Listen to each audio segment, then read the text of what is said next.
Good morning সবাইকে। আবার একটা নতুন সকালের ব্লগ নিয়ে তোমাদের সামনে চলে এসেছি। তো আমাদের কলকাতার তো এই সময় প্রচণ্ড রেনি সিজন চলছে। আর তোমাদেরকে ব্লগে দেখাচ্ছি যে খুব সুন্দর একটা ওয়েদার হয়ে আছে। আর প্রত্যেক দিন এই নাকের দিকে তাকিয়ে কী বলতে চাই বলো তো তোমাদেরকে, নাকছাবিটা যে পড়তে পারছিলাম না বেশ কিছুদিন ধরে, এখন পড়ে নিয়েছি সেটাই বলি, কিন্তু ওই ভয়েস ওভার দেওয়ার সময় ভুলে যাই। চা খাওয়া হয়ে গেছে।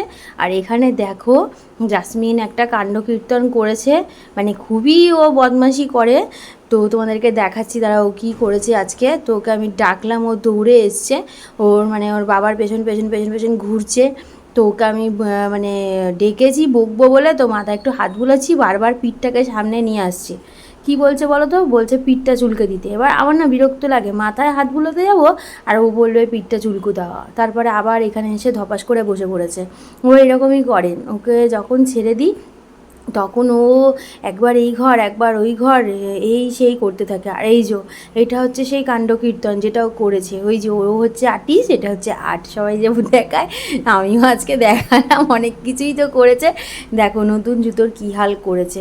তো দুপুরের টাইমে দেখো আজকে এনেছিল ওই কাতলা মাছ। তো কী করব, একঘেয়ে পেঁয়াজ আদা রসুন দিয়ে রান্না করে খেতে খেতে আমি খুবই বোর ফিল করি। আমার নতুন নতুন নানান ধরনের রান্না করতে আমার বিশেষ ভালো লাগে। তো আমার আজকে মনে পড়লো যে আমার মা না বিয়ের আগে মাকে দেখতাম আমড়া দিয়ে মাছের টক করতো।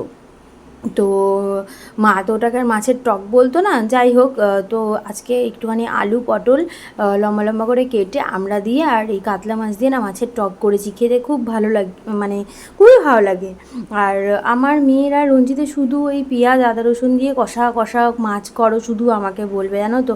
কিন্তু আমার দু এক সময় এরকম পাতলা ঝোল কিছু সবজি দিয়ে খেতে খুব ভালো লাগে। আর এই দেখো আমার গোপাল সোনা আজকে লাল রঙের টুকটুকে লাল রঙের জামা পরেছে। কত কিছু ভেবেছিলাম জন্মাষ্টমীর জন্য করব, কিন্তু আমার কিছু কাজের জন্য সব কি বলবো একদম খারাপ হয়ে যাচ্ছে। বাটিটা বের করে রেখেছি, খুব নোংরা হয়েছে, পরিষ্কার করতে দেবো। আর এখানে দেখো ডিটক্স ওয়াটার একটা বানিয়ে রেখেছি, লেবু চিয়া সিড আর তোমার ওই দারচিনি দুটো দিয়েছি 1 ইঞ্চি করে।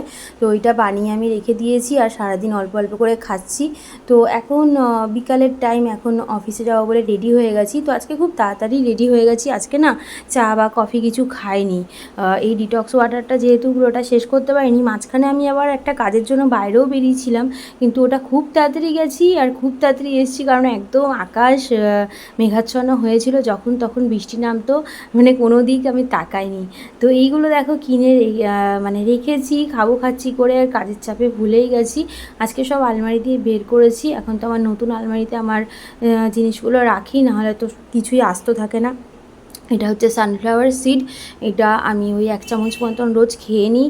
এটা আমাদের ইনার হেলথের জন্য খুব ভালো। এটা নিয়ে আমি আগেও অনেক সময় তোমাদের আমি ব্লগে বলেছি। তো এটা আমি মাঝখানে খাওয়া হচ্ছিল না, এটা 1 চামচ করে দুবেলা খেলেই হবে, বেশি খেতে হবে না। আর ফ্ল্যাক্স সিডটা আমি রেখেছি, ফ্ল্যাক্স সিডটা এখনও রোস্ট করা হয়নি, দেখলেই তো ওপেনে করিনি। তো ওটা রোস্ট করে ঠান্ডা করে তারপর রেখে দেবো। 1 চামচ করে ওটাও নিতে হবে, আফটার মিল, দিনে 2বার করে ওটা নেবো ভেবেছি। আর আরেকটা জিনিস কেনার ইচ্ছা আছে, সেটা হচ্ছে সাদা তিল। আর কি দেখাচ্ছি বলো তো, আমার হাতের যত জেমস্টোনগুলো ছিল সব আমি খুলে দিয়েছি। আমার পান্নাটা তো ফেটে গেছে, আর মুক্তো আর ক্যাটসাইটা এখন আমার আর দরকার নেই। তো আমি আবার একবার আমি কনসাল্ট করেছিলাম আমার অ্যাস্ট্রোলজারের সাথে, তো ওইগুলো এখন আমার আর দরকার নেই। তো ওগুলো আমি খুলে রেখে দিয়েছি এই কারণে। তো নতুন কিছু অ্যাড হবে, কিন্তু এখন কবে ওইগুলো কিনতে পারবো বা বানিয়ে পড়বো জানি না। খুব তাড়াতাড়ি হয়তো ওইগুলো আমাকে করে নিতে হবে, কারণ আমার একটা অ্যাক্সিডেন্টাল একটা অ্যাক্টিভিটিস বলবো না, অ্যাক্সিডেন্টাল একটা ফিয়ার বলে একটা কিছু ধরা পড়েছে। যাই হোক, তো আমার তো ছোটোবেলা থেকে কোনো দিন রক্তপাত হয়নি, তো আমাকে বলেছে রক্তপাত হতে পারে। চেষ্টা করছি যে কাজের মাধ্যমে তাড়াতাড়ি নিজের জিনিসগুলো যেগুলো রিকোয়ারমেন্ট আছে জেমস্টোনগুলো তাড়াতাড়ি করে কিনে নিই। তো মাঝখানে ভেবেছিলাম অন্য কিছু নিজেকে গিফট দেবো, কিন্তু আগে যেটা দরকার সেটা ভাবছি আগে পারচেস করবো, দেন অন্য জিনিস দেখা যাবে। আর এই দেখো জাসমিনকে এই খেতে বসলে টুকিটাকি মশলা ঝাল মশলা জিনিস, ওই ঝোল ফোল ওইসব আমি দিই না কিছুই। রঞ্জিত দেয়, জানো তো, আমি দিই না। কারণ এইগুলো খাওয়ালে, ভাজা পোড়া এগুলো খাওয়ালে না ল্যাব্রাডরদের মানে পরবর্তীকালে আর একটু বয়স হলে স্কিনের প্রবলেম শুরু হয়ে যায়, এই জন্য আমি দিই না। কিন্তু এখানে একটুখানি আমি ওকে একটা আমন্ড গোটা দিয়েছি, মানে দিই ওকে আমি একটা করে, ও খেয়ে নেয়। আর ওই সানফ্লাওয়ার সিডও ওকে একটা দুটো দিতে হয়। আর ওকে এই কিছু খাবার দেওয়ার আগে হ্যান্ডশেক করো, হ্যাঁ, তারপরে কী বলে ওটা, হাইফাই করো, এগুলো বলি, ও বেশ ভালোই এগুলো করে। তো মাঝখানে তো একটু শরীরটাও খারাপ হয়ে গেছিলো, তো বলতে নেই, ঠাকুরের কৃপায় এখন একটু ঠিক আছে, খাওয়া দাওয়াটা করছে। কিন্তু পটির প্রবলেমটা, মানে পটিটা খুবই কনস্টিপেশন হয়ে গেছিলো, তো সবজি টবজি একদম পড়ছিল না মাঝখানে। তো ডাক্তারও দেখিয়েছি, একদম মানে রঞ্জিত ওষুধ ওকে কিনে খাওয়াতে চায় না। মানে কেন খাওয়াতে চায় না, ও বেশি ওষুধে বিশ্বাসী না, ও ফল শাক সবজি এগুলোর খাবারের মধ্যে দিয়ে আমরা খাওয়াই, তাহলে ও ভালো থাকে, ও এটা ভাবে।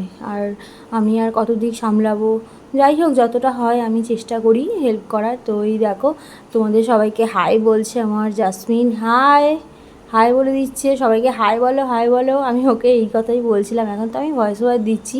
এবার ও না মোবাইলটা যে ওকে দেখা যাচ্ছে, ও ঠিক মানে দেখতে পাচ্ছে না, আমি ওকে বোঝানোর চেষ্টা করছি, ওই দেখ তোকেও মানে স্ক্রিনে দেখা যাচ্ছে। ও তো পাপলু, ও তো এসব কিছু বুঝছে না। আর আমি এবার রেডি হয়ে যাচ্ছি। এই ব্যাগটা মানে আমার কাছে 1 বছর এবার হয়ে যাবে, পুজো এলে 1 বছর হয়ে যাবে। গত বছর পুজোতেই লাভির ব্যাগটা কিনেছিলাম, সবই ভালো আছে, কিন্তু এই যে চেনটা দিয়েছিল না, এই চেনটার কালারটা ডিসকালার হয়ে গেছে, এই জন্য নতুন একটা কিনবো ভেবেছি পুজোর আগে। তো সেপ্টেম্বরের 30 তারিখ অবধি তো আমার মরারও সময় নেই, তারপরেই তো অক্টোবরের ফার্স্ট উইকের না সেকেন্ড উইকে পুজো শুরু হয়ে যাবে। কখন পুজোর কেনাকাটি হবে, কখন কি করব আমি জানি না। তো মাঝখানে মাঝখানে ভেবেছি যতটা পারবো অনলাইনেই কেনাকাটি আমাকে এবার করতে হবে, আমার যা মনে হচ্ছে। তো অনলাইনে বেশ কিছু দেখছিলাম যে অনেক বড় বড় ইউটিউবার এখন শাড়ির কালেকশান নিয়ে বসে, তো আমার ইচ্ছা আছে ওদের মধ্যেই 1-2 জনের কাছ থেকে কিছু কেনার। তো যদি কিনি ওদের থেকে তোমাদেরকে অবশ্যই জানাবো। আর এই দেখো ডিটক্স ওয়াটারটা কিছুটা বাকি আছে, ভাবছি অফিসে যাওয়ার আগে শেষ করে দিয়ে যাই। কিন্তু আমি আবার মানে কি বলো তো, এই পুরো একটানা না অনেকটা জল খেতে পারি না, আমি সিপ নিয়ে খাই। তো কিছুটা যদি থেকে যায় একটুখানি ওর মধ্যে আরও কলসির জল অ্যাড করে ফ্রিজে রেখে দিয়ে যাবো। ফ্রিজের জল আমি খাই না, কিন্তু যেহেতু এর মধ্যে চিয়া সিড এগুলো আছে, ফ্রিজে না রাখলে সকালে তৈরি করেছি তো খারাপ হয়ে যেতে পারে। তো এরকম কিন্তু তোমরা ডিটক্স ওয়াটার মানে আমি যখনই খাই তোমাদের সাথে শেয়ার করি, তো তোমরাও খেতে পারো। এটা আমাদের ইনার হেলথের জন্য, মেয়েদের জন্য, ছেলেদের জন্য, সবার জন্য খুবই ভালো। তো ব্যাস আর কি, চলো এই ব্লগটা এখানে এন্ড করছি। সবাই ভালো থাকো, টাটা, বাই বাই।